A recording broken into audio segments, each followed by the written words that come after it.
Bendiga, hermanos que están conectados ya para nuestra clase de cartas generales.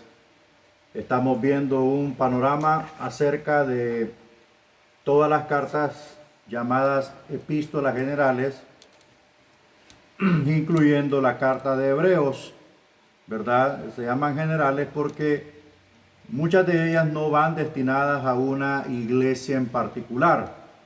Algunas sí, pero otras no. Entonces entra en la terminología de cartas generales porque digamos que la paternidad literaria dominante en el Nuevo Testamento son pues la literatura paulina y la literatura petrina, ¿verdad? Esas son las literaturas o la paternidad literaria dominante en el Nuevo Testamento. Entonces, vemos también la literatura de Juan, que también se le llama la literatura juanina, ¿verdad? Entonces, estas cartas generales nos orientan hacia muchas enseñanzas que tienen una riqueza muy grande. Vamos a comenzar esta clase haciendo una oración, como siempre, para pedir la dirección a Dios, pedir su fortaleza y su iluminación. Padre, en esta mañana te damos las gracias. Gracias, mi buen Dios, por esta gran oportunidad que tú nos das de presentarnos nuevamente a esta cita, Señor, para seguir aprendiendo de tu palabra.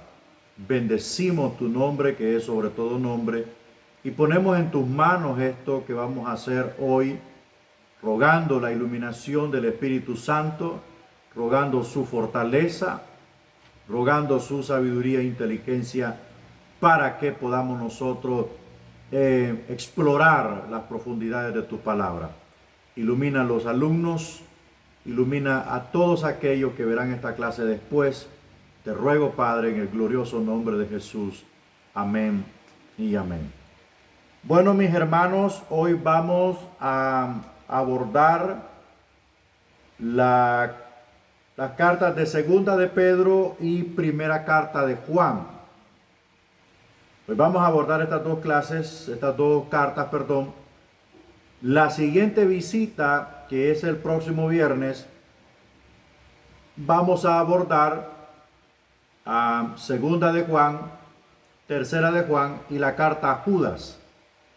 Entonces, esto quiere decir que el contenido de cartas generales lo terminamos el próximo viernes. ¿Ok? El próximo viernes estaríamos terminando todo el contenido que nos quedaba.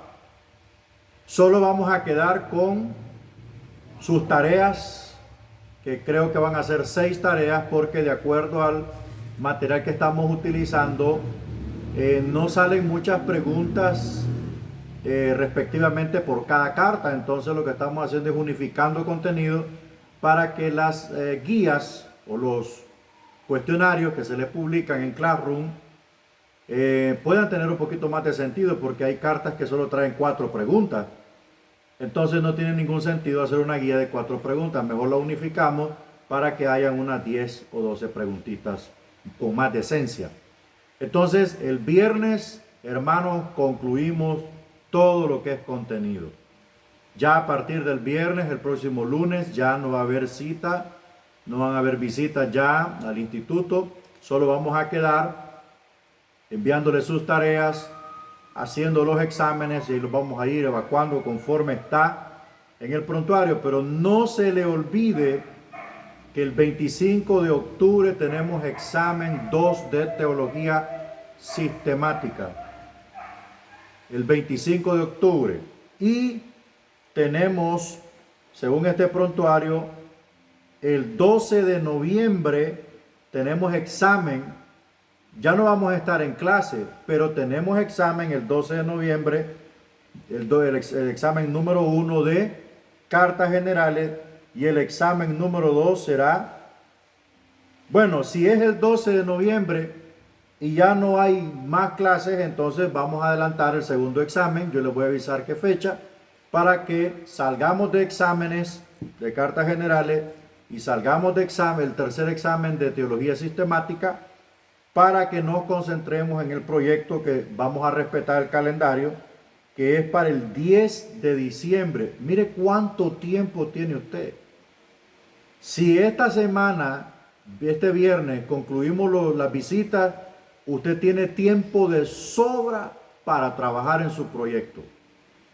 Si usted lo tiene antes del 10 de diciembre y me lo manda en noviembre, gloria a Dios. Gloria, tiene tiempo de sobra.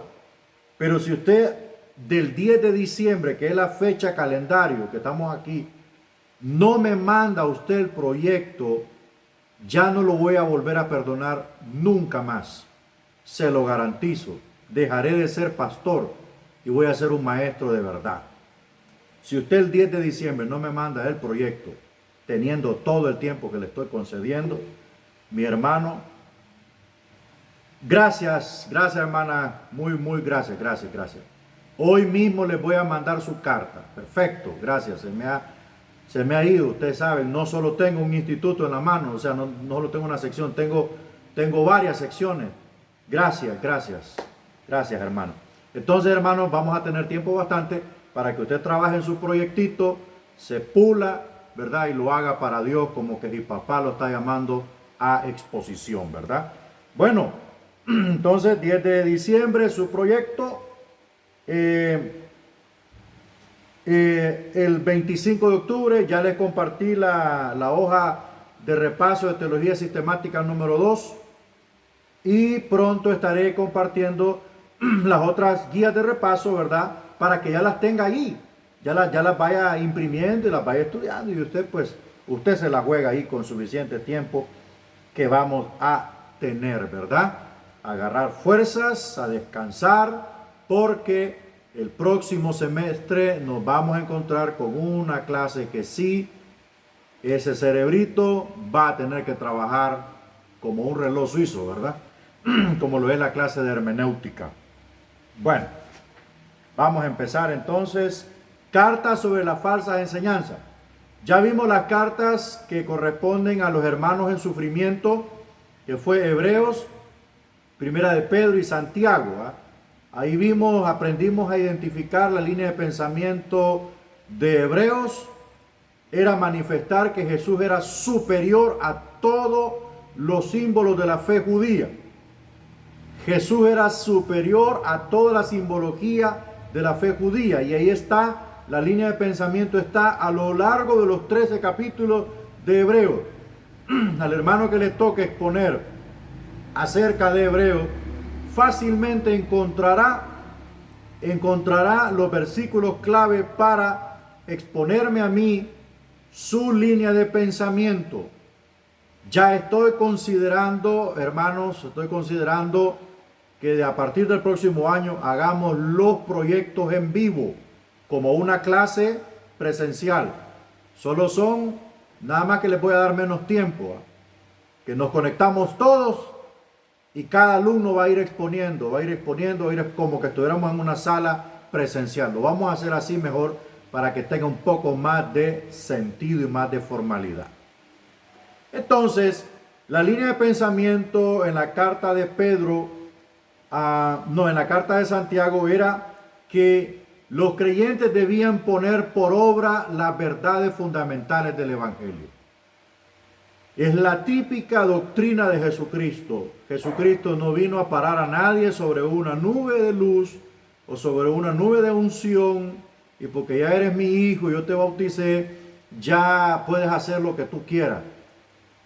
Santiago estaba claro y decía: sed hacedores y no oidores.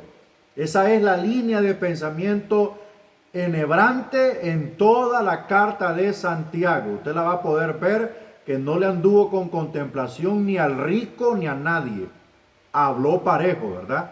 Y habíamos visto unas distinciones especiales en la carta de Santiago, que él en cierto momento hablaba como los profetas, que tenía una voz autoritaria, y después hablaba con una dulzura para poder motivar a los hermanos a los cuales él les escribía, que eran las 12 tribus en la dispersión. No mencionó localidad, solo la dispersión. Pero cuando entramos a primera carta de Pedro, vemos que Pedro le escribe a las 12 tribus en la dispersión, pero en el Ponto, etcétera, etcétera, menciona las localidades donde va a llegar la carta, y su línea de pensamiento es fomentar la fe y afirmar la decisión que habían tomado los discípulos judíos, porque por la persecución creían que se habían equivocado y que debían volver a la práctica de la ley, o sea, a la circuncisión, para poder ser salvos completamente y no sufrir la persecución. Cuando el apóstol Pedro les escribe, ¿verdad? Les escribe y les dice que no, que hay que prevalecer, que hay que seguir. Entonces, la línea de pensamiento del apóstol Pedro en la primera carta es fortalecer la fe de los judíos cristianos. Ok, pues vamos a entrar ahora a las cartas que atacan las falsas enseñanzas. Como todo cuerpo es amenazado por un virus extraño, el cuerpo de Cristo es amenazado por el virus caótico de las falsas doctrinas y enseñanzas. Vamos a entrar entonces con segunda carta del apóstol Pedro. Dice el autor de segunda de Pedro es Simón Pedro. Usted lo puede ir localizando en su PDF, ¿verdad? Vamos bueno, yo lo dividí. Ahí dice segunda de Pedro, objetivo A, explicar la diferencia. Objetivo B, resumir y aplicar lo que segunda de Pedro dice sobre las escrituras y los falsos maestros. Y donde dice autor, yo lo dividí, autor, solamente el autor es Pedro, Simón Pedro, siervo y apóstol de Jesucristo. Eso usted lo encuentra en segundo carta de Pedro, capítulo 1, verso 1. Simón era su nombre original, según Juan 1:42 y Hechos 15:14. Recuerde que el Señor Jesús le cambió el nombre por Pedro, que significa piedra. Expliqué yo acerca de qué significado tenía Pedro en griego, que era piedra, o sea, Pietro es piedra pequeña, piedra que usted la toma aquí y la mueve para donde usted quiera. Pero en relación a la declaratoria de Jesús a Pedro en el libro de Mateo, y también unificando la ideología católica que dice que Pedro es la roca sobre el cual la iglesia está fundada, hacemos una interpretación, identificamos que para que el escritor use la palabra roca en la versión de Mateo, usó la palabra Petra en griego, o sea, para que fuese interpretado o traducido a roca, usó la palabra Petra, no Pietro. Entonces, Petra es roca inconmovible, roca granítica, roca indestructible, imperecedera. Roca es la roca que usaban los arquitectos y constructores para colocarla en la esquina donde iba la zapata o cimentación del edificio. Cuando colocaban esa roca ahí, usted se acuerda de aquel texto que dice que Jesús vino a ser la piedra de fundamento cuyos arquitectos desecharon. Bueno, ha venido a ser la cabeza del ángulo, dice. Eso es lo que dice el escritor. Bueno, en el ángulo cuadrado de la cimentación, ahí colocaban la roca, colocaban rocas sólidas. Entonces, sobre la roca tiraban líneas como teodolitos de hoy, ¿verdad? Como niveles y plomadas. O sea, la roca no solamente era una piedra de descanso del edificio, sino que era el nivel sobre el cual se alineaban toda la cimentación del edificio. Entonces Jesús, como fue rechazado, dijo Pedro, vino a ser cabeza del ángulo, o sea, la roca sólida donde colocaban en la mera unión de las dos zapatas, allí colocaban la roca y sobre eso descansaba el edificio. Entonces, para que Pedro fuese roca, hubiese existido un terrible error de traducción y de escritura por parte de los autores sagrados, cuando en realidad la palabra piedra, que se deriva del nombre de Pedro en griego, es una piedra pequeña, como la piedra de machucar ajos, ¿verdad? Que las viejitas machucaban. Mi mamá, yo recuerdo que con esa piedra nos alineaba, hermanos, cuando nos portábamos mal. Esa piedra la veíamos volar como los drones de ahora, ¿verdad? Entonces, esa es una piedra pequeña que se usa para machucar cositas así como condimentos, ¿verdad? No era una roca. Entonces, por tanto, la Iglesia Católica está totalmente errada de pie a cabeza en relación a Petra y piedra, que son dos campos distintos, ¿va? Bueno, eso es para que usted quede bien clarito en eso. Recuerde que, Jesús le cambia el nombre a Pedro. No solo a Pedro, a varios de ellos les cambió el nombre. Esa era parte de la cultura hebrea. Esa era parte de la cultura hebrea. Era una cultura normal, ¿va? Eso era una acción normal, cambiar los nombres. Y le recuerdo que los nombres se cambiaban de acuerdo a las personalidades que tenían dichas personas que sufrían el cambio de nombre, ¿va? Repase los datos que estudiamos sobre Pedro. Allí notamos que Pedro estuvo cerca de Jesús. Pedro les dice a sus lectores que él estuvo con Jesús cuando el Señor fue glorificado sobre un monte, el monte de la transfiguración, en 2 de Pedro 1, versos 16 al 18. Él le llama el monte santo. Esta es la segunda carta que Pedro les escribió a los esparcidos. Entonces, una cosa que quiero que usted aprenda a localizar es esto. 1. ¿Quiénes son los destinatarios de las cartas o evangelios que se escribieron en el Nuevo Testamento? 2. ¿Cuál era la relación que existía entre el destinatario y el autor? 3. ¿Cuál era la problemática que existía allí en la iglesia? 4. ¿Cuál fue el motivo que influyó fuertemente para que el escrito sucediera? Todas estas cosas importantes que usted las conozca. ¿Por qué? Porque cuando usted conoce este panorama técnico, usted en su predicación, en su enseñanza, le da riqueza. Riqueza. Hay gente que no sale del texto. Hay gente que agarra el texto y no sale de ahí porque no puede salir, porque no conoce más del texto. Solo nos aferramos a que la Biblia, pero hay que darle más profundidad. Hay que ampliar la mente del creyente. Hay que llevarlo a los niveles más altos del conocimiento. Amén. Para que este conocimiento sea como el sustento del individuo en su vida espiritual.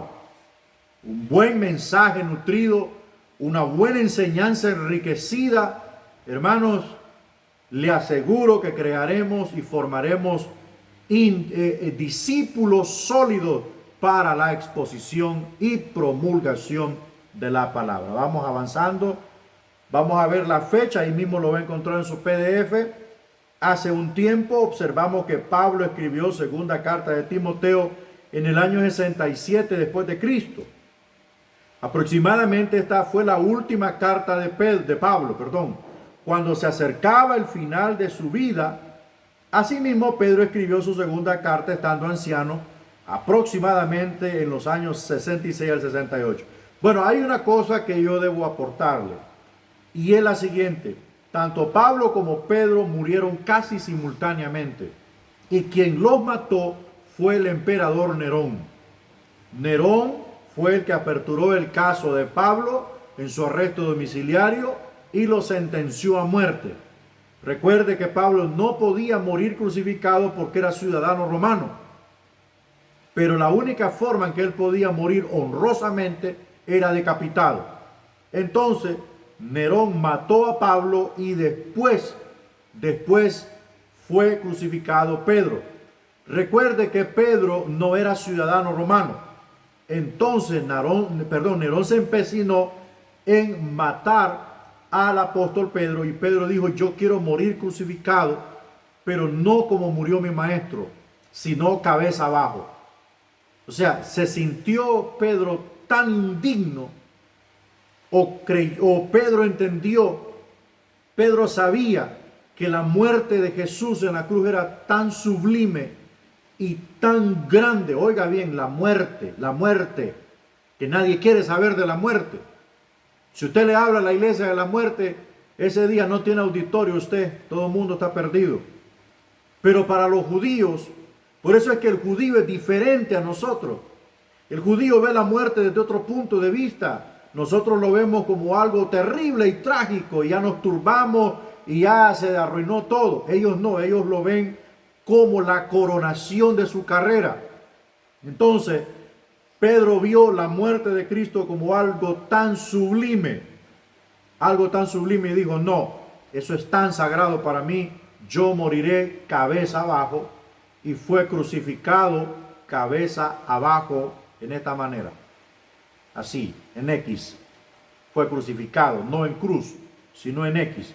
Entonces, Pedro muere crucificado cabeza abajo, y su muerte fue totalmente horrible, agónica y trágica, porque toda su sangre se vino para su cabeza y su cerebro, y fue así como él eligió morir.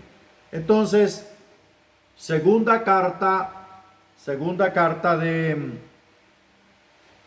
de Pedro, nosotros vemos que fue escrita aproximadamente cerca del 67 o 68, porque esa es una de las dos fechas en que posiblemente fue sacrificado el apóstol. Seguimos allí. ¿Qué significa participar, recibir o compartir la naturaleza divina? Bueno, hemos omitido algunas tablas que están allí porque ese es su material de estudio. O sea, hay unas tablas que usted las puede llenar allí, ¿verdad? En su PDF. Que yo le recomiendo que lo haga porque es una retroalimentación todavía más, bueno, más eficaz, ¿verdad? Más aprovechada. Entonces, siguiendo el PDF, usted va a encontrar ahí una pregunta: ¿qué significa participar, recibir o compartir la naturaleza divina? ¿Cuándo participamos en la naturaleza de Dios? Porque Pedro viene sosteniendo que el creyente en Cristo ha recibido la naturaleza de Dios. Desde el momento que nace de nuevo, recibe la naturaleza de Dios. Ahí está. Cuando nacemos de nuevo, en el nuevo nacimiento, la vida eterna de Dios mismo entra en nosotros. Ahí está la cita, Juan 3:16, 2 Pedro 1:4, 1 Juan 3:9. En el momento que recibimos al Espíritu de Cristo por la fe, Dios nos crea de nuevo espiritualmente, y de una vez llegamos a ser sus hijos. Por eso es fundamental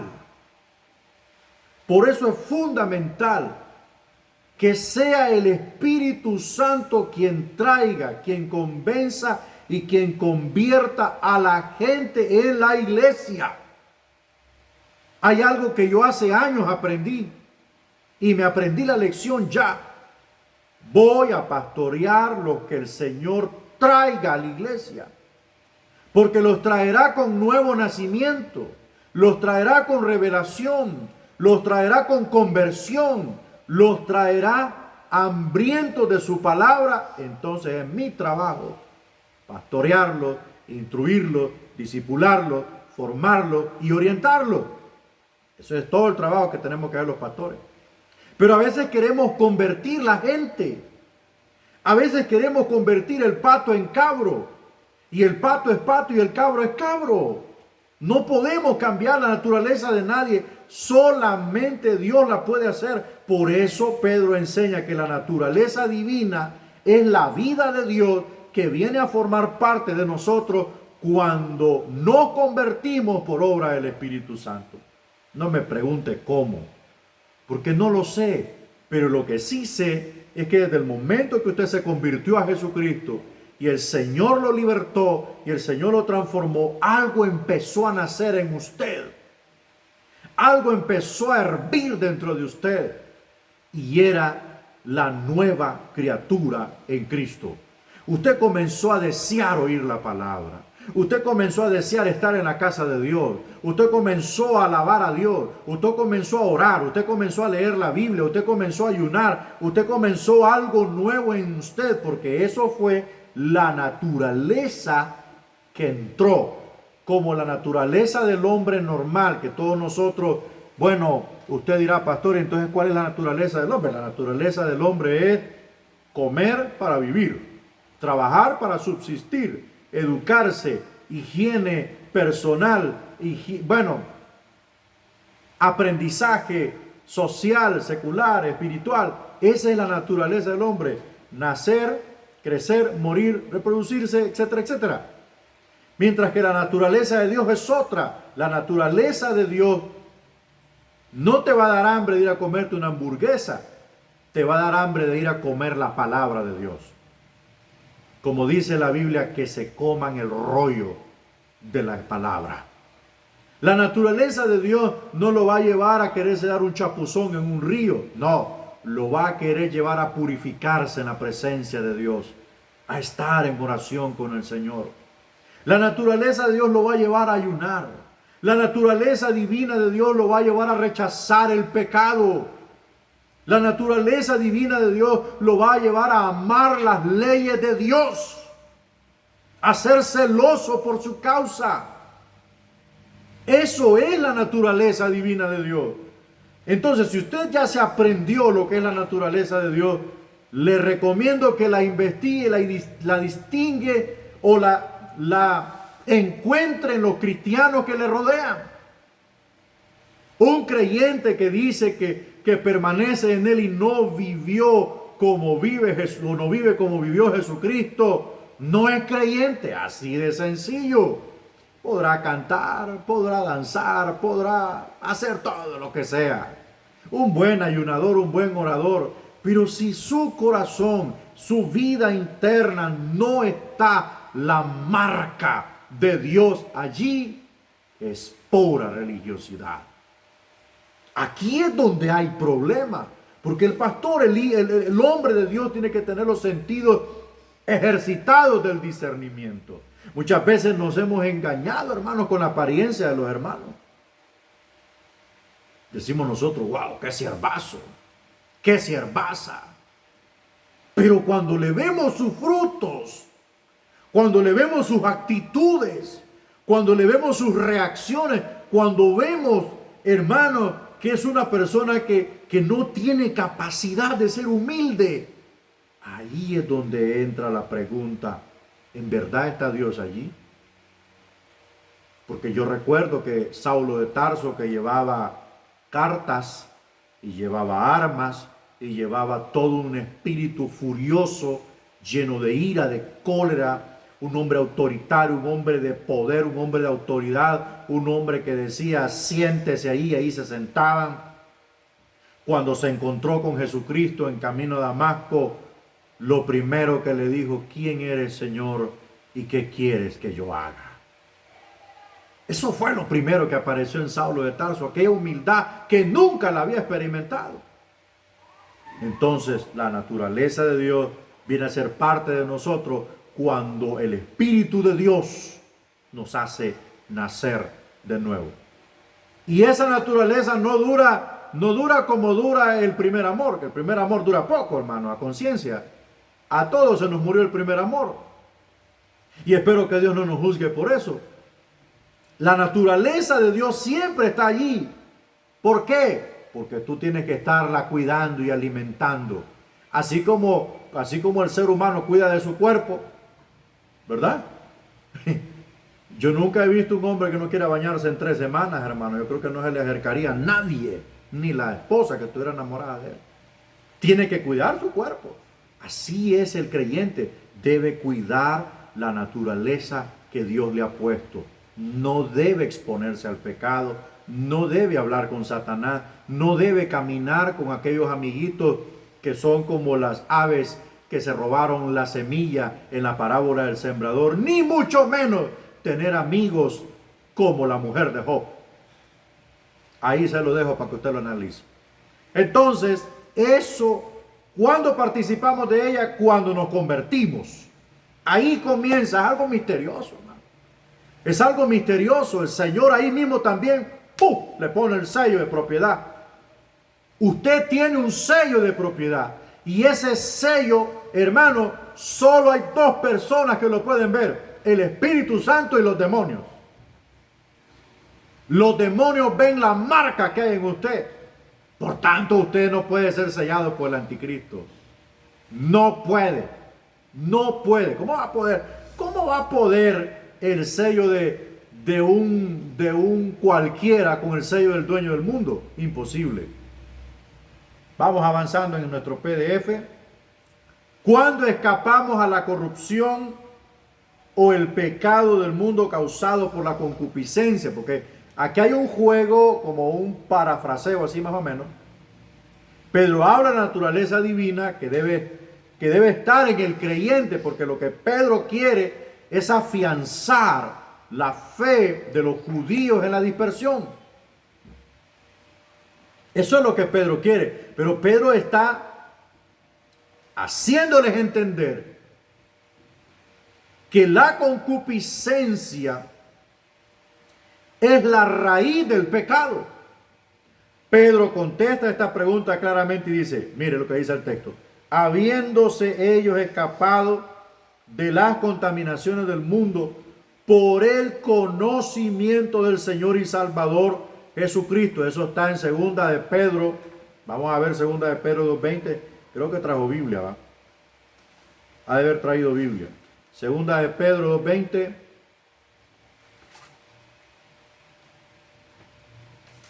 Vamos a ver. Mire, ciertamente, si habiéndose ellos escapado de las contaminaciones del mundo por el conocimiento del Señor y Salvador Jesucristo, enredándose otra vez en ellas, son vencidos, su postrer estado viene a ser peor que el primero. Bueno, la concupiscencia es la raíz del pecado. Es lo que origina el pecado. Es el principio malo que está crucificado en los creyentes. ¿Se acuerda lo que dijo Pablo? Con Cristo estoy juntamente crucificado. No habló de palabras literales, habló en sentido figurado. O sea, mi interior, mi principio malo, que es el que me impulsa a pecar, está crucificado con Cristo. Y ya no vivo yo, dijo. O sea, yo no soy libre de hacer lo que me venga en gana. Ya no soy libre de ir a pecar. Ya no soy libre de ir a hacer cosas atroces que ofendían la ley de Dios. Sino dice que vive Cristo en mí. Y lo que vivo en la carne, o sea, en mi vida normal, lo vivo en la fe. O sea, lo vivo para Dios. En consagración, en abstención, en cuidar mi alma, en cuidar lo que hablo, en cuidar lo que veo, en cuidar mucho lo que yo creo y defender lo que yo creo. Eso es vivir en la fe del Hijo de Dios. Entonces, el conocimiento del Señor ayuda al creyente a librarse de la concupiscencia. Porque la concupiscencia le pide al hombre beber, fumar, fornicar, adulterar, robar, matar, mentir, defraudar, levantar falso testimonio, falsa calumnia. La concupiscencia es el principio malvado, según Santiago, que está allí en nosotros, hermano, pero que está crucificado, según Pablo. Y Pedro dice que el conocimiento del Salvador nos libra de esa contaminación. Entre mayor conocimiento tiene el creyente, más ejerce dominio sobre su principio malvado llamado concupiscencia. Y Jesús sintetizó con esto. ¿Qué dijo Jesús? ¿Dónde nacen la fornicación? ¿Dónde nacen los homicidios? ¿Dónde nacen los adulterios? nacen en el corazón. Allí está el principio malvado. El buen hombre el buen hombre cosas buenas saca de su corazón. En otras palabras, y el mal hombre cosas malas saca de su corazón. Entonces, mis hermanos, escapamos nosotros del poder de la concupiscencia cuando nosotros venimos al conocimiento del Salvador. Ahora, esto no quiere decir que no podemos volver al pecado, claro que no, porque estamos siendo tentados continuamente y cautiverio del mundo, pero todo creyente puede testificar del cambio que ocurre en el nuevo nacimiento. El hombre es esclavo de cualquier poder que lo haya dominado, según 2 de Pedro 2:19. Pero nuestro Salvador se llama Jesús, porque Él salva a su pueblo de los pecados. Entonces, si Cristo no está en control de esa vida, cualquier poder puede controlar nuevamente a esa vida. Y vemos que cuando alguien se descarría, cuando alguien vuelve al mundo, se vuelve peor su situación. ¿Por qué? Porque el poder antiguo que lo dominaba regresa, y no solamente viene él, sino que viene acompañado de 7 poderes peores más, y la persona viene a ser peor que antes. Bueno, vamos al siguiente párrafo, ubíquelo ahí por favor. Ahí va a encontrar usted donde dice prestarle atención a las escrituras. Tiene que darle un poquito más para abajo. Yo le coloqué a ese párrafo este título: Consejo de Pedro para crecer en la gracia. Prestarle atención a las escrituras. Según 2 de Pedro 1, 12 al 21, la Biblia es la palabra de Dios. El Nuevo Testamento tiene 2 grandes pasajes sobre la inspiración que todo estudiante debe memorizar. Toda la escritura es inspirada por Dios y útil para enseñar, para redarguir, para corregir y para instruir en justicia. 2 de Timoteo 3:16. En el verso que a continuación leemos, entendiendo primero esto, según Pedro, que ninguna profecía de la Escritura es de interpretación privada, porque nunca la profecía fue traída por voluntad humana, sino que los santos hombres de Dios hablaron siendo inspirados por el Espíritu Santo. Entonces, según la revelación de Pablo y de Pedro, la Biblia es inspirada desde Génesis hasta Apocalipsis. Por tanto, para que alguien crezca en la gracia de Dios, que es el regalo del Señor inmerecido a los hombres, es en el estado de gracia en que estamos nosotros actualmente ahorita. No estamos bajo la dispensación de la ley, gloria a Dios. Estamos bajo la dispensación de la gracia, según el dispensacionalismo, ¿va? Entonces, para crecer en gracia, tenemos que hacer caso a lo que las Escrituras dicen. Leer las Escrituras. Si hubiese un pueblo lector de la Biblia en su 95%, escuche bien lo que le voy a soltar ahorita. Si hubiese un pueblo, una iglesia que leyera las Escrituras en un 95%, no circularan los falsos profetas, no tuvieran cabida las falsas enseñanzas, no tuvieran cabida las falsas herejías, las falsas doctrinas, la vacuna que es el chip de la bestia, no tuviera circulación ni cabida, nada de eso. Nada de eso. ¿Por qué? Porque la Escritura da sabiduría. Abre el entendimiento, un entendimiento que lo controló Satanás por muchos años. Entonces, cuando viene al encuentro de la verdad, la Biblia dice: y conoceréis la verdad, y la verdad os hará libres. ¿Libres de qué? Del cautiverio demoníaco que tenía atrapada esa mente y ese espíritu durante años viviendo para Satanás. Entonces esa palabra poderosa empieza a romper toda aquella trama y maraña de mentira y error y de tinieblas que el diablo tenía en esa mente. Entonces, si la iglesia toda estudiara la Biblia como debe de ser, muchas cosas, hermanos, que hoy circulan como el pelo en la Biblia para echarlo en un vaso de agua, eso fue lo más caótico, payaso que pude haber escuchado en mi vida. Y que muchos creyentes y pastores, qué sé yo, probaron el agua con pelo. Fue terrible.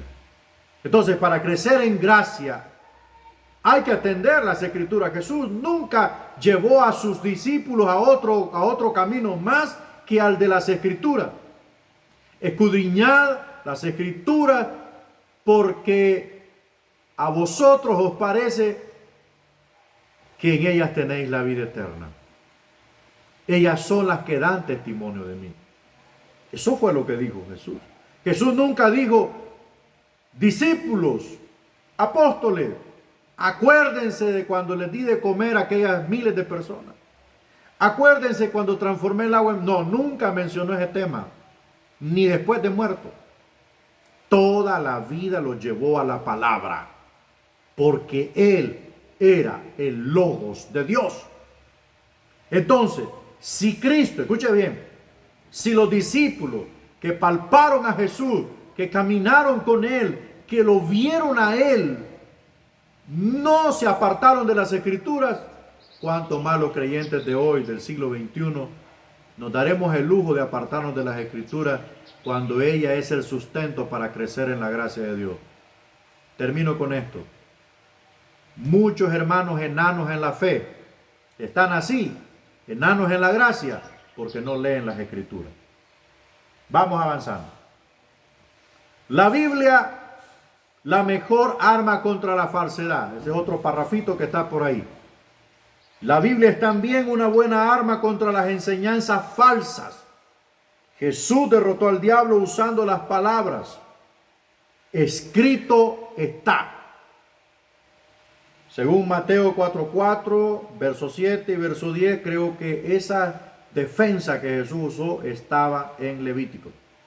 La Biblia es la espada del Espíritu Santo.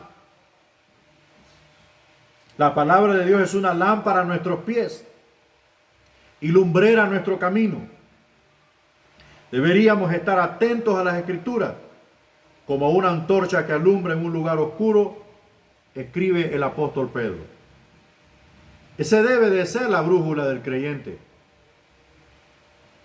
Esa debe de ser, pero darle una interpretación correcta. No forzar el texto.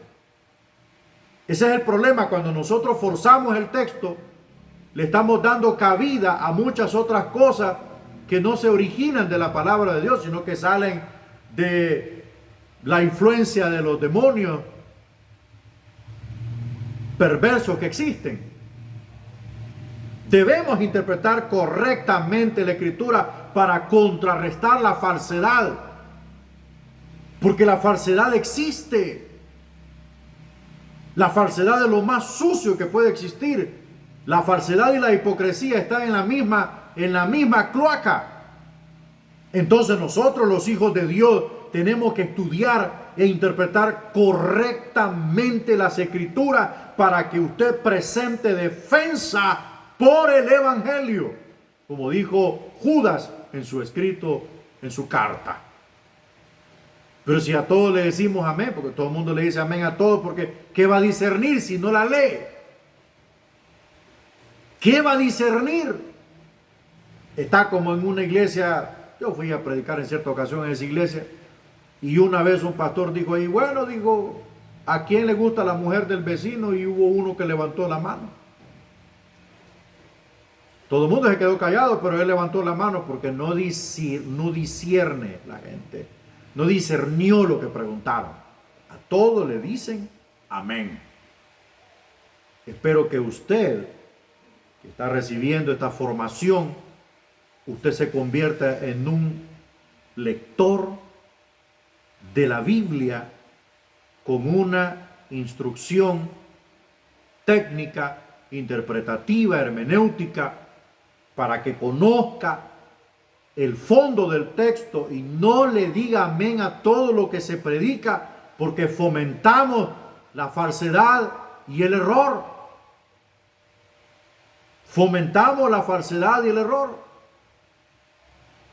Por eso vemos a muchos pastores celebrando Halloween.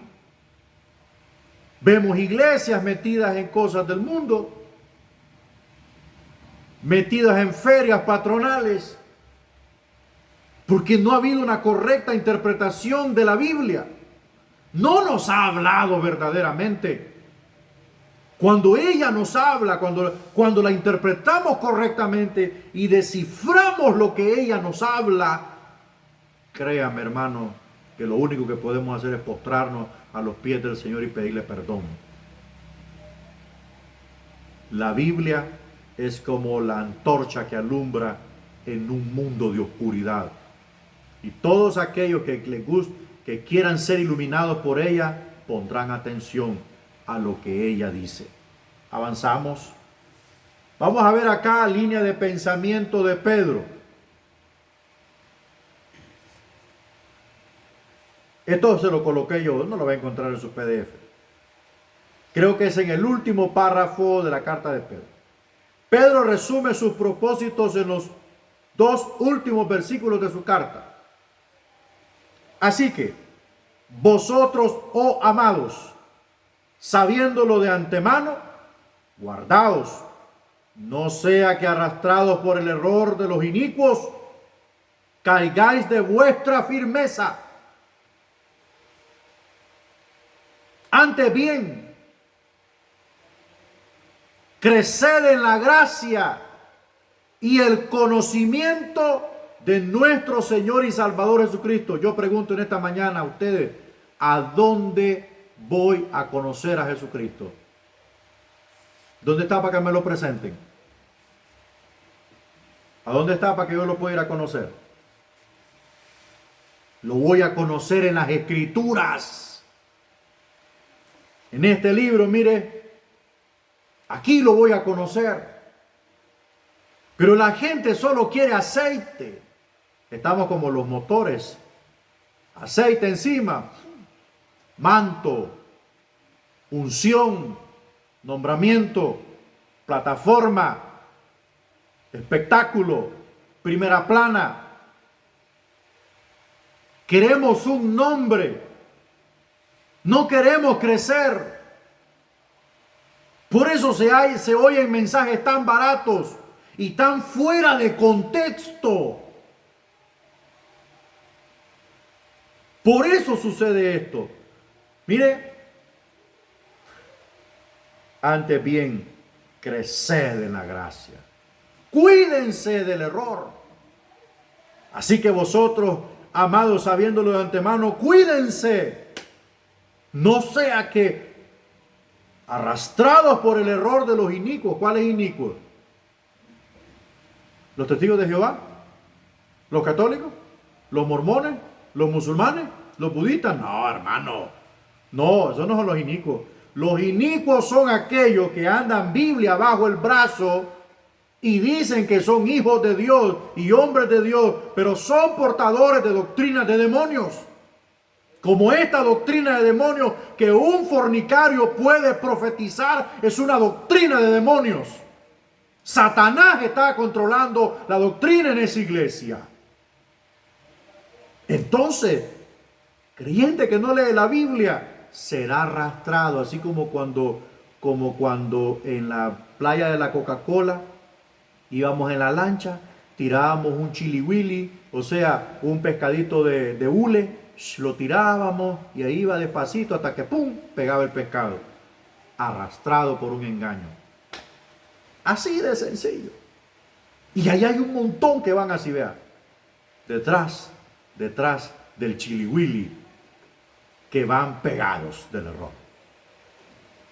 Ese es el problema, el inicuo. El inicuo es aquel que dice que conoce a Dios, pero sus obras son pecadoras. Ese es un inicuo. Y dice ahí, caigáis de vuestra firmeza. El que está firme, mire y no caiga, dijo el apóstol Pablo. Antes de esto, hermanos, creced en la gracia. Creced en la gracia. Creced en oración. Creced en el ayuno. Crecer en la lectura. Crecer en congregarse. Crecer en santificarse. Crecer en el amor de Dios. Ahí nadie quiere crecer. Nadie. Y es ahí donde tenemos que crecer nosotros. Y por supuesto en el conocimiento de Jesucristo. Y yo encuentro que Jesús es predicado en toda la Biblia, desde Génesis 3:15 hasta el último versículo del libro de Apocalipsis. Las Escrituras dan testimonio de Él. Y nosotros, para conocer más quién es Jesucristo, tenemos que leer la Biblia. Eso es lo que tenemos que hacer. Entonces esa es la línea de pensamiento de segunda carta de Pedro. Vamos a entrar a la carta de Juan. Gloria sea al Señor, hay que tener mucho cuidado. Peores cosas van a venir. Peores cosas van a venir o ya están llegando. ¿Quién es el autor de la primera carta? El apóstol Juan. Escribió 5 libros en el Nuevo Testamento. Estos son su Evangelio, 3 cartas y el Apocalipsis. En este estudio está contemplado entrar a Apocalipsis. Pero Apocalipsis no lo voy a tocar porque Apocalipsis es distinto. Entonces creo que en escatología bíblica tendremos mucho tiempo para hablar de eso. Bueno, Juan no dio su nombre en primera de Juan. Sin embargo, hay varias razones por las que creemos que él es el autor. Observaremos 3 clases de evidencia que demuestran que el apóstol Juan escribió primera de Juan. Los padres de la iglesia primitiva del segundo siglo nombraban al apóstol Juan como autor. Entre estos testigos están Ireneo, Tertuliano, Clemente de Alejandría y Orígenes. Estos hombres que usted acaba de leer, yo le pido que los subraye. Estos fueron parte del grupo que fueron considerados o consideraron los libros inspirados por Dios para formar el canon de las Escrituras. Estos hombres que fueron a partir, creo, del segundo al tercer siglo, los padres de la iglesia. Se les llama así los padres de la iglesia porque ellos fueron los que recopilaron los libros del Antiguo Testamento y del Nuevo Testamento para empezar a formar una línea inspirada para que, escritural por supuesto, para que la iglesia se apoyara en eso, porque existía mucho escrito, hermano. Había mucho. Entonces ellos fueron los que consideraron que Juan el teólogo fuese el escritor de primera carta de Juan. Vamos avanzando. Datos acerca de Juan. Juan se crió en Galilea. Su padre, Zebedeo, era pescador. Él y su hermano Jacobo, estaban pescando con su padre cuando Jesús los llamó. Este Jacobo no es Jacobo Santiago, el que escribió la carta de Santiago, porque a los Jacobos les decían Santiago. Mire qué parafraseo va explicado. Este Jacobo es el que fue decapitado cuando Pedro fue arrestado en la cárcel, fue metido a la cárcel. Como según el libro de los Hechos, dice, Jacobo fue muerto y Pedro lo metieron en la cárcel. Ese fue el primer mártir de los apóstoles, Jacobo, el hermano de Juan. Qué terrible pesar. No duró nada su ministerio. La madre de Juan, quizás llamada Salomé, estaba algunas veces cerca de Jesús. Juan era parte del círculo de los más allegados. Es decir, que él era uno de los 3 apóstoles más cercanos de Jesús. Estuvo con Jesús cuando resucitó a la hija de Jairo, sobre la montaña cuando Jesús fue glorificado, y en el jardín de Getsemaní también, y en el jardín de Getsemaní cuando él fue arrestado, ¿verdad? Cuando lo arrestaron. También recuerde que Juan se recostó cerca del pecho de Jesús en la última cena. A Juan muchas veces se le llamó el discípulo amado. A él fue quien Jesús le asignó desde la cruz la tutoría y el cuidado de su madre. Cuando le dijo: hijo, he ahí tu madre, y madre, he ahí tu hijo. Desde la cruz el Señor tuvo el cuidado aún de su mamá, no la dejó a la deriva. Y Jesús sabía cuánto lo amaba Juan. Jesús sabía cuánto lo amaba Juan.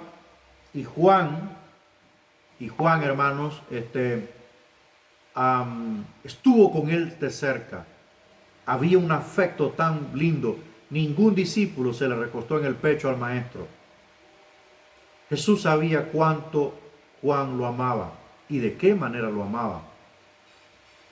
Y por eso había esa comunión más cercana, de tal manera que Juan fue el único apóstol que no murió violentamente, sino que murió de muerte por vejez, aunque sus pruebas fueron terribles. Entonces, estos son los datos de Juan, hijo de Zebedeo, hijo de Salomé. Su hermano era Jacobo, el apóstol, quien murió decapitado cuando Pedro fue arrestado.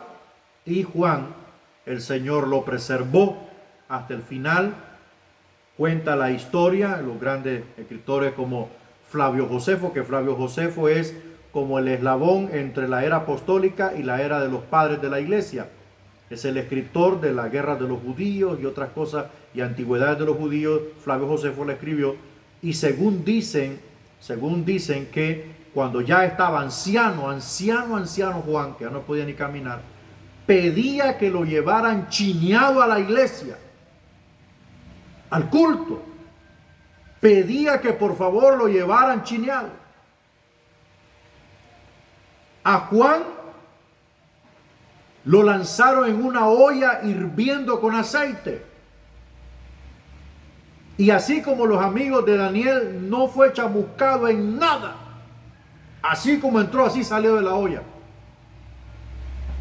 O sea, son pruebas tan grandes que los creyentes de hoy no tienen la capacidad de pasarla. Porque una pequeña gripe espiritual o un empacho espiritual saca a los cristianos y ahí andan siguiendo tontos solo porque saben hablar bonito, pero de Biblia no saben ni papa. O si no, se van a abrir iglesias y ahí sigue el círculo de falsedad sigue. Porque cuando alguien se levanta solo después de salir chimado de una iglesia, abrir otra iglesia enferma, así sigue el círculo hasta que Cristo venga y ponga las cosas en orden, aparte los benditos de Jehová y aparte la chusma al otro lado para ser quemada. Así de simple y así de sencillo. Vamos al contexto histórico. Por tus palabras serás condenado y por tus palabras serás justificado. Mientras nos concentramos en primera carta de Juan, recordemos que esta es una de las epístolas generales. Primera de Juan no menciona ninguna gente ni ciudad. En contraste, las epístolas generales fueron para varias iglesias. Juan escribió el Apocalipsis a las 7 iglesias de Asia. Asimismo, las personas de las iglesias en Asia pudieron haber sido los primeros lectores de primera carta de Juan. Es muy posible, porque normalmente cuando él escribe estas cartas ya era el presbítero de Éfeso. Los falsos maestros causaron grandes problemas en la iglesia primitiva. Un grupo de maestros falsos eran los gnósticos. Se pronuncia gnóstico, ¿va? Su religión era el gnosticismo y viene de la palabra griega gnosis, que significa conocimiento. Los gnósticos afirman poseer el conocimiento oculto y que todos necesitan de ese conocimiento para ser salvos. Eso era lo que en su momento los gnósticos empezaron a enseñar. Solo déjenme decirle que los gnósticos fueron fundados por un creyente cristiano que no aceptó las disciplinas en su iglesia y se marchó de la iglesia molesto con su pastor y fundó su propia escuela de pensamiento, y allí nacieron los gnósticos. De este personaje, como dijo en cierto momento el escritor, no recuerdo quién, eran de nosotros, perdón, salieron de nosotros, pero no eran de nosotros. Salieron, pero no eran de nosotros. O sea, estuvieron en la iglesia, pero se fueron molestos por la disciplina del pastor. Vamos a ir avanzando entonces. Esa era parte del contexto histórico que rodeaba la carta de primera de Juan. Entonces es posible que las 7 iglesias de Asia fuesen los receptores o destinatarios de esta carta. Hay una posibilidad muy grande. Las enseñanzas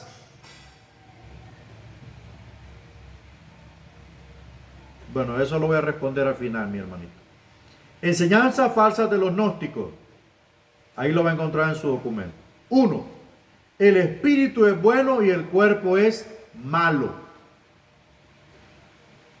El espíritu es bueno y el cuerpo es malo. Creo que en su PDF, allí tiene una tabla usted donde aparece la falsa enseñanza y a la par aparece lo que dice la Biblia o lo que dice Juan en el texto. Usted sabe perfectamente que no puede haber espíritu bueno y carne mala. No puede. Porque el espíritu es quien controla la carne. La carne o el cuerpo humano no vive por sí mismo. El que está dentro es el que impulsa al cuerpo.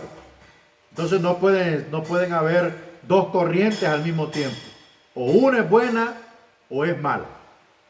2. La salvación viene mediante el conocimiento oculto, no por el evangelio. Falso.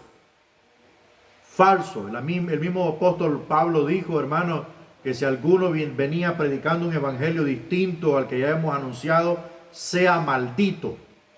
Y aún nosotros, un ángel del cielo, si viene hablando un evangelio diferente al que hemos anunciado, sea maldito. 3. Jesús era solo un hombre. El Espíritu Divino de Cristo vino sobre él en su bautismo. El Espíritu lo dejó antes que muriera. Falso. Jesús nació siendo un ser divino. Jesús nació siendo un ser divino. Por eso Él nunca pecó. Él nunca pecó. Lo único que cuando Él está muriendo solamente dijo, Padre, ¿por qué me has abandonado? Ya no sentía la cobertura de su Padre porque estaba redimiendo al género humano. 4. Recuerda, Él debió morir como un cordero. El cuerpo debería tratarse ásperamente puesto que es perverso. Falso. Dice la Biblia que tenemos que cuidar el cuerpo porque es templo y morada del Espíritu Santo. No podemos infligir autoflagelación por el pecado. Eso es totalmente pagano y espiritualista. Eso no es lo correcto. Debemos cuidar nuestro cuerpo porque es templo y morada del Señor. 5. El pecar con el cuerpo no es malo, puesto que solo el espíritu tiene importancia. Entonces para ellos es salvos, siempre salvos. No importa si mata, roba, fornica, adultera, viola, se droga, etcétera, etcétera. No importa, porque como el cuerpo es malo, entonces el cuerpo tiene una identidad y el espíritu es otra identidad, y son dos identidades paralelas, pero que una tiene su propia voluntad y la otra también. Entonces el espíritu le dice, si tú vas a pecar, yo me aparto. ¿Para dónde se va el espíritu fuera del cuerpo? Para ningún lado. Para ningún lado. La única vez que el espíritu sale del cuerpo es cuando muere. Entonces los gnósticos están 5 veces equivocados, aparte de lo que ya sabemos. Vamos a ver los propósitos. Ahí mismo en su PDF. Propósitos. Juan les dijo a sus lectores por qué motivo fue que escribió. En su evangelio dijo que lo hizo para que creyéramos y tuviéramos la vida eterna. Asimismo, en 1 Juan, el apóstol se refirió 11 veces a las razones por las que escribió.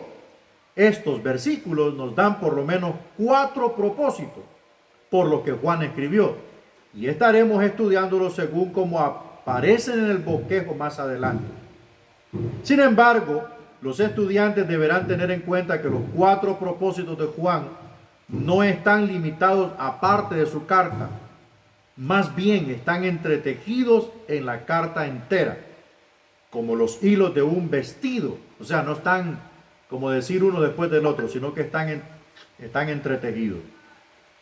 Ok, Juan introduce un tema y sigue adelante. Luego vuelve al tema nuevamente del modo como nosotros volvemos al coro de una canción. Vamos a ver entonces los propósitos. Ahí están. A. Los hijos de Dios tienen comunión con Él en la luz. Ojo. Los hijos de Dios tienen comunión con Cristo en la luz de la santidad, no en el pecado. Del momento que un creyente se descarría, ya no tiene comunión. Entonces, por tanto, Dios no le puede hablar nada, no le puede revelar nada.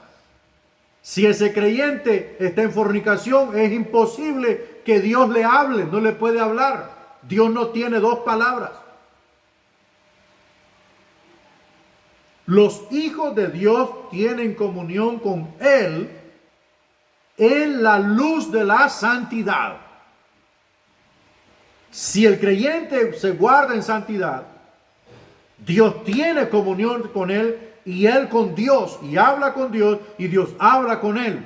Y le revela su propósito, le revela su voluntad, le da dirección, le da iluminación, le da pastoreo, lo bendice, lo guarda, lo protege, lo cubre, etcétera, etcétera.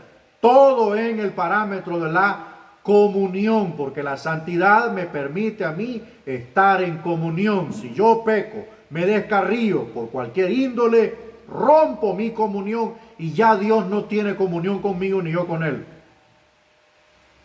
2. Los hijos de Dios saben la verdad. Los hijos de Dios conocen la verdad. Por tanto, nadie puede decir el día de mañana, yo no sabía, Señor. Los hijos de Dios conocen la verdad. Conocen absolutamente la verdad. 3. Los hijos de Dios aman como Dios ama. Un amor sincero, limpio, sin esperar nada a cambio. Un amor respetuoso. Un amor íntegro. Un amor limpio, sano, saludable. Lejos de todo morbo. Lejos de todo doble sentido. Los hijos de Dios aman como Dios ama. Pero Jesús dijo una palabra en relación a esto. Y en esto os conocerán que sois mis discípulos, en que os améis los unos a los otros. Pero no todos merecen el amor de Dios. No todos merecen el amor de los hermanos. Hay gente que paga con pedradas por el amor de los creyentes. Hay gente que traiciona cuando uno lo ha amado. Cuando uno le ha demostrado el verdadero amor, lo han traicionado, lo han difamado, han hablado mal de uno, le han pagado mal. No todos merecen nuestro amor. No todos. Pero por eso no podemos odiar tampoco. Y el último, los hijos de Dios tienen la seguridad. Tienen la seguridad que viene de Él. Nosotros estamos seguros en Dios. Nosotros estamos completos en Él. Nosotros estamos satisfechos en Él. Por eso es que hay que estar muy cerca de Él. Vamos a seguir avanzando. Vamos a ver algunas explicaciones del bosquejo, no todas. Ok, Juan escribió para completar nuestro gozo mediante la comunión con Dios. Es una palabra que le fascina a Juan. comunión. Comunión. Los gnósticos hablaban de conocimiento, Juan hablaba de comunión, porque conocer cualquiera conoce, ser teólogo cualquiera es teólogo, ser conocedor cualquiera lo es, cualquiera es filósofo, ¿no le parece? Pero tener comunión con Dios no cualquiera la tiene. Muchos están en la iglesia, pero no todos están en comunión con Dios. Unos están en pecado, otros están resentidos, otros están en rebelión, otros están en disciplina y otros solo son visita. Y otros pues solo van cuando se sienten un poco mal y necesitan la ayuda de Dios. No todos están en comunión con Dios. Nuestro gozo es completo cuando tenemos comunión con el Padre y con su Hijo Jesucristo. Juan explicó las condiciones de la comunión con Dios. La comunión con Dios es posible solamente cuando andamos en la luz. Es lo que estaba interpretando hace un momento. Dios es luz y no hay tinieblas en él. Bueno, lo voy a volver a repetir. Tal vez en su PDF esté en inglés y en el mío esté en español. Dios es luz y no hay ningunas tinieblas en él. Así que los que caminan en la oscuridad del error y del pecado no pueden tener comunión con Dios en las tinieblas. Tienes que venir a la luz. Entonces, ¿cómo es posible que Dios va a dejar la luz y venir a las tinieblas y darle un ministerio al que esté en tinieblas? Totalmente erróneo, herético, demoníaco. Es eso. Pero si andamos en luz, como Él está en luz, tenemos comunión unos con otros. Y la sangre de Jesucristo, su Hijo, nos limpia de todo pecado. Quiero aclararle algo aquí. Pero si andamos en santidad, como Él es santo, tenemos comunión unos con otros. ¿Qué pasa cuando un hermano peca? Ya ni el Dios le bendiga le quiere dar. ¿Cierto o no? ¿Qué pasa cuando usted encuentra a un hermano echándose una cerveza o un cigarro? ¿Qué hace? No le da la cara. Ya no hay comunión. Ya no está ese vínculo de hermandad. ¿Por qué? Porque está ofendiendo al Padre, no al hermano. Al Padre de todo está ofendiendo. Entonces la comunión se rompe. Cuando le escribe un texto ya ni siquiera bendiciones le dice. Le dice buenas tardes, ¿cómo está hermano? ¿Cómo está pastor? Ya no le dice Dios lo bendiga mi pastor. Antes le decía mi pastor, hoy le dice Dios le bendiga Víctor. O Dios le bendiga Ortiz. Porque se rompió la comunión. Entonces para yo entrar en comunión con Dios, yo tengo que abandonar las tinieblas del pecado y sumergirme en la luz de la santidad de la comunión con Dios. A través de la renuncia de mi pecado, a través del abandono de mi falsedad, a través de arrepentirme de todo y a través de despojarme de todo. Todo aquel que quiere venir en pos de mí, tome su cruz, niéguese a sí mismo y sígame cada día. No de vez en cuando, no cuando estoy enfermo, no cuando necesito un milagro. Mire, hay gente, hermano, que cuando necesita un milagro de Dios, óigame bien lo que le digo, se quitan la túnica de Adán y se ponen la túnica de José. Y cuando Dios los sana, se vuelven a poner la túnica de Adán. Así es la gente hoy. Pero un día Dios pasará factura, porque a Dios no se le escapa nada. Entonces, el gozo es completo cuando estamos en comunión con el Padre y con el Hijo. Seguimos avanzando. La comunión con Dios es posible solamente cuando rechazamos el pecado. Observe que las palabras pecado y tinieblas significan la misma cosa. Mire lo que estamos hablando ahorita. Andar en tinieblas significa andar en pecado. Es correcto. Andar en la luz significa dejar las tinieblas del pecado. Por tanto, es vivir en santidad. ¿Qué quiere decir Juan con pecado? Él dice que es infracción de la ley. Es rebelarse contra la ley de Dios. También Juan dice que el pecado es cometer injusticia en cualquier acto o actitud contra Dios y contra Cristo. Eso es andar en pecado. Vamos a ver, según la óptica del apóstol Juan, hay tres tipos de pecado. Según la óptica, según la literatura juanina, hay tres tipos de pecado. Ahí lo va a ver en su folleto. Pecados de obra, son 3 párrafos que están consecutivos. Se refieren a los actos malos que cometemos. Estos pecados pueden ser acciones o actitudes. Pecamos si nos rebelamos contra Dios, haciendo o meditando sobre cosas malas. El ser tentado por un pensamiento perverso no es pecado. Satanás tentó a Jesús con pensamientos malos, como inclinarse ante el diablo. El Señor tuvo esos pensamientos, pero no pecó. Pecado de obra es cuando materializamos el pensamiento. Es cuando viene aquí a la mente, lo puso el diablo, como dijo Santiago, pues el campo de aterrizaje es la mente. Cuando usted lo dejó entrar a la mente, empezó a anidarse ese pensamiento. Luego, después de dejarlo que se anidara en su cabeza, bajó aquí al corazón. Y en el corazón decidió hacerlo. Eso es pecado por obra. Materializar el pensamiento malo. Pensamiento que puede usted catalogarlo como usted quiera. Adulterio, fornicación, bebidas alcohólicas, droga, violación, robo, fraude, mentir, un montón de cosas. Catalóguelo, póngale el título que quiera. Pero es pecado por obra. Es cuando materializamos el pecado. Cuando dejamos los hombres casados que una mujer nos enamore por WhatsApp. Estamos jugando con una 357 cargada.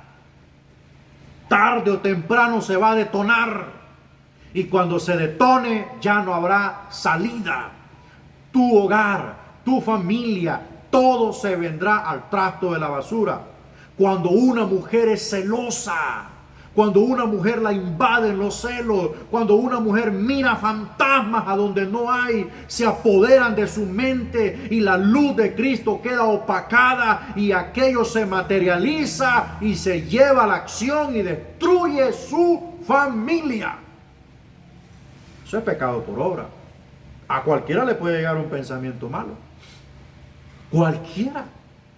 Pero si usted no obedece a ese pensamiento, si usted no lo hace descender a su corazón, que es donde decide el hombre servir o matar o morir o qué sé yo, o servir a Dios o servir al diablo, mejor no lo haga. Vamos al siguiente tipo de pecado. Pecados de mente y omisión.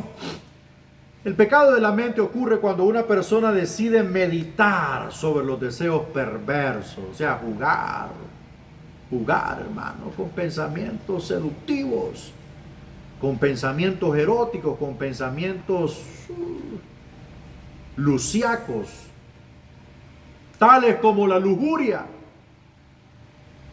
Un profesor explicó que pecamos con el pensamiento si le damos vueltas al pecado en la mente, tal como le damos a un caramelo en la boca. Si estamos con ese pecado ahí imaginándonos tonteras o ilusiones ahí eróticas con una persona que no es su cónyuge, eso se llama pecado de mente. O sea, pecado en la mente. ¿Quién impulsa esto?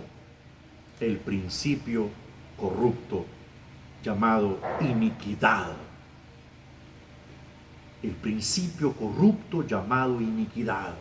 Cristo le llama iniquidad. Santiago le llama principio corrupto. Pablo le llama el viejo hombre y Cristo le llama iniquidad, que es la raíz donde nace el pecado.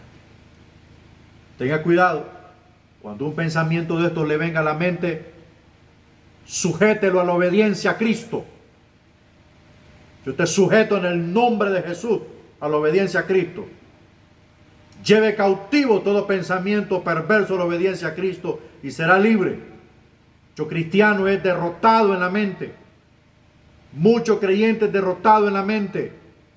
esos pensamientos de miedo, de inaceptación, de cobardía, de impotencia, de incapacidad, ahí entran a la mente. Y si lo deja que se aloje, que se anide, entonces está fracasado. Ni así oiga una disertación de Pablo, podrá ser libre. Los pecados de omisión se refiere al error de negar hacer las cosas que Dios nos manda. Ese es un pecado por omisión. Es decir, lo que omitimos o pasamos por alto. Bueno, Señor, yo te voy a obedecer en esto, pero en esto no te puedo obedecer.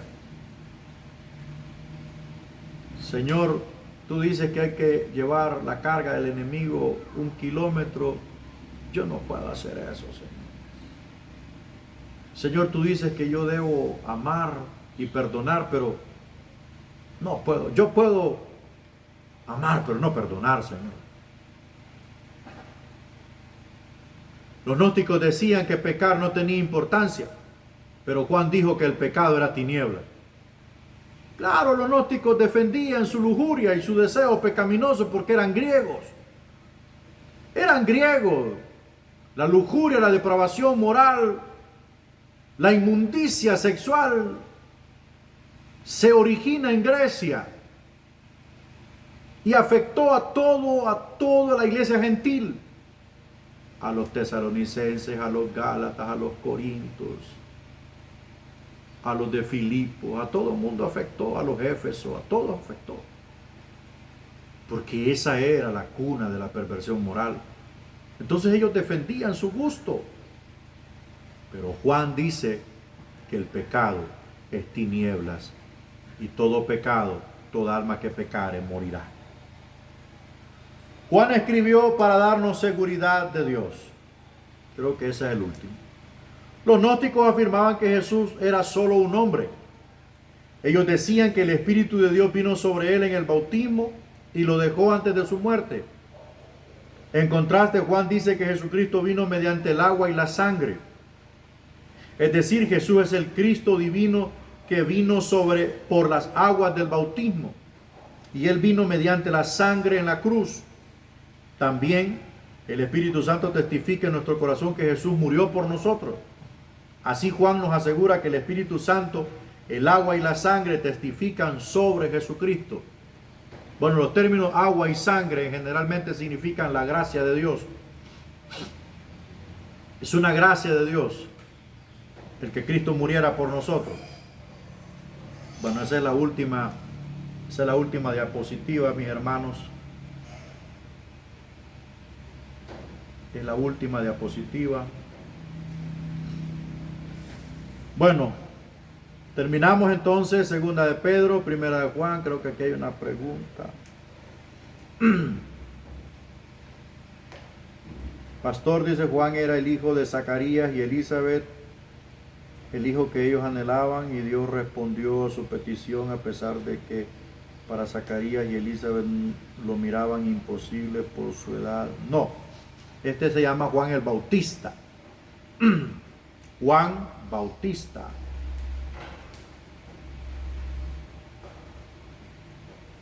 Juan Bautista es el hijo de Zacarías y Elizabeth.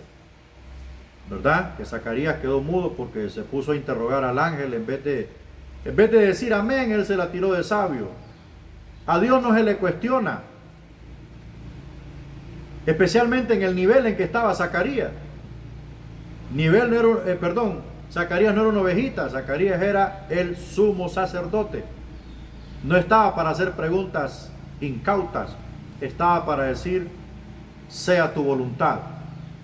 No, él se puso a preguntar como que si era el método científico. Ok. Juan, el teólogo, es hijo de Salomé y Zebedeo. ¿Ah? Ya lo sabe. Hermano de Jacobo, el primer mártir de la iglesia de los apóstoles. El primer mártir de los apóstoles se llamó Jacobo. Y el primer mártir de la iglesia se llamó Esteban. Esteban fue el primer mártir de la iglesia. Porque ya estaba la iglesia. Ya estaba el apogeo del Espíritu Santo. Y Esteban fue apedreado por órdenes de Saulo de Tarso. Entonces, mis hermanos, recapitulamos.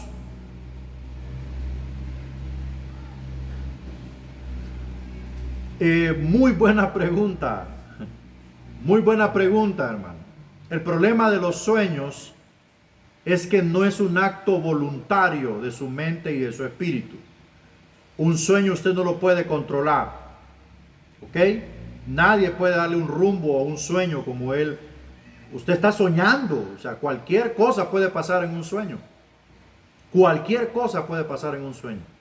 Ahora, en un pensamiento sí. En el pensamiento usted lo crea.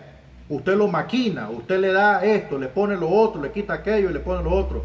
Ahí sí, es su voluntad la que está trabajando. Pero en un sueño no, hermano. Considero que un sueño, a cualquiera le puede venir un sueño. Yo he soñado que me han descargado una 38 y aquí estoy vivo para la gloria de Dios, ¿verdad? O sea, los sueños son fortuitos, pasan así, ¿ok? Ahora, si ya se pone a pensar en cosas que no son correctas, ahí sí se peca, ¿verdad? ¿Alguna otra pregunta, hermanos? Porque ya para el próximo viernes, entonces terminamos el contenido. Mire, ya avanzamos. Segunda de Pedro, primera de Juan. Solo nos van a quedar las cartitas chiquitas, ¿verdad? Segunda de Juan, tercera de Juan y Judas. Y Judas. Ya voy a hacer la lista de los proyectos. Vamos a ver a quién le toca cada carta. Vamos a hacerlo así, repetitivo, ¿verdad? Bueno, estamos bien entonces.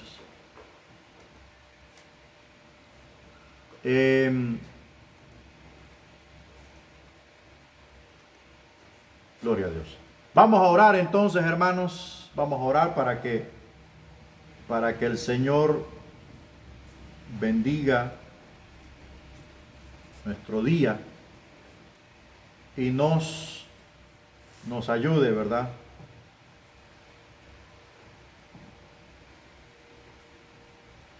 Oramos, Padre, en esta mañana. Gracias, Dios. Gracias por la bendición que nos has dado. Gracias por todo lo que hemos hecho.